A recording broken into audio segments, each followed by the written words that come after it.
পাকিস্তান ছায়াযুদ্ধ চালিয়েছে। 6 মের পর তাকে আর ছায়াযুদ্ধ বলা যায় না। 22 মিনিটে পাক সন্ত্রাস ঘাঁটি ধ্বংস করে দেওয়া হয়েছে, সব প্রমাণ রাখা হয়েছে, বললেন নরেন্দ্র মোদী গান্ধীনগরে।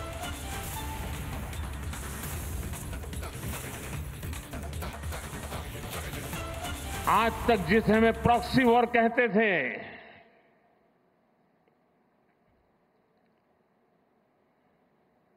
छह मई के बाद जो दृश्य देखे गए,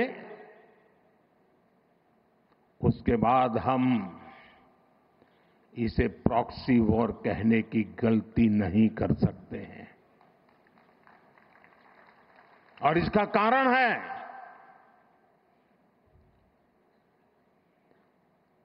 जब आतंकवाद के 9 ठिकाने तय करके 22 मिनट में, साथियों 22 मिनट में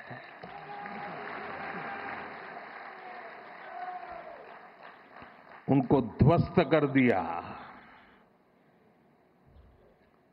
और इस बार तो सब कैमरा के सामने की सारी व्यवस्था रखी थी ताकि हमारे घर में कोई सबूत न मांगे। अब हमें सबूत नहीं देना पड़ रहा है, वो ऊपर वाला दे रहा है।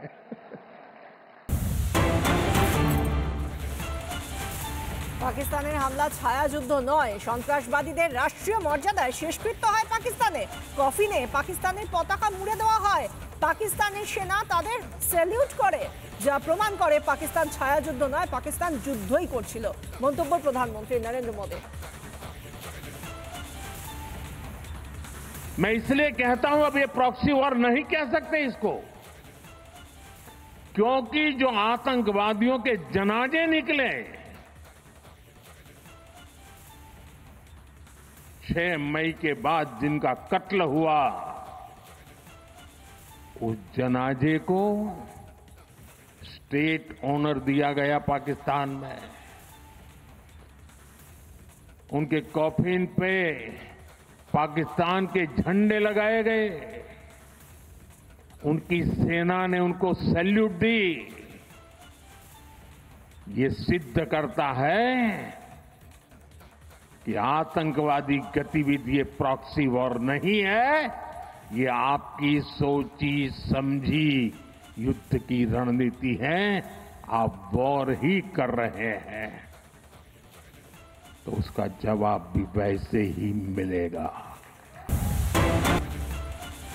1960 সালে সিন্ধু জল চুক্তি হয়, সেই চুক্তি শুধু স্থগিত করা হয়েছে, তাতেই ঘাম ছুটেছে পাকিস্তানের।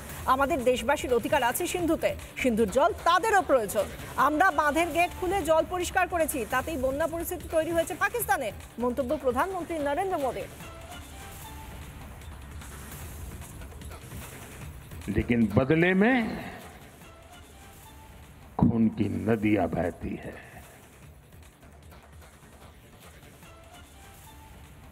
मैं नई पीढ़ी को कहना चाहता हूं,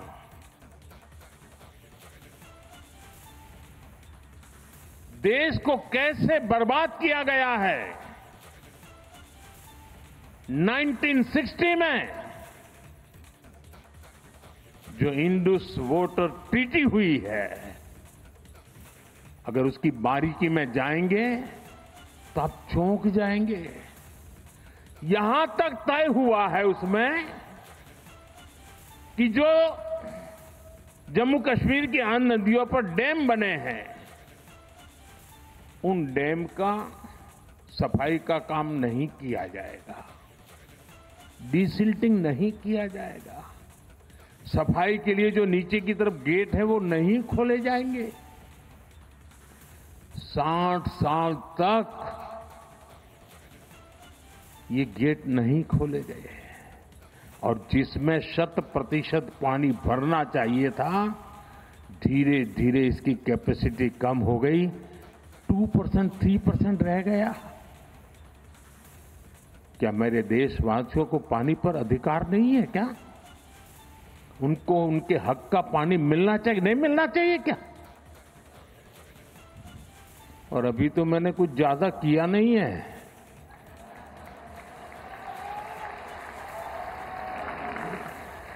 अभी तो हमने कहा है कि हमने इसको एबेंस में रखा है। वहां पसीना छूट रहा है। और हमने डैम थोड़े खोल करके सफाई शुरू की। जो कूड़ा कचरा था वो निकाल रहे हैं। इतने से वहां फ्लड आ जाता है।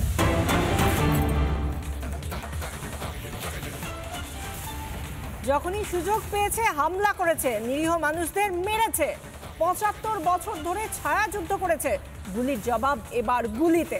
আর সহ্য করার দিন নেই। এবার থেকে জবাব এই রকমই মিলবে।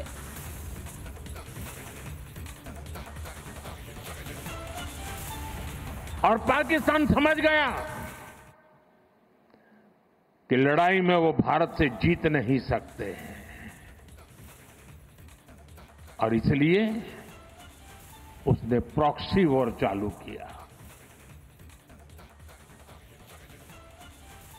सैन्य प्रशिक्षण होता है।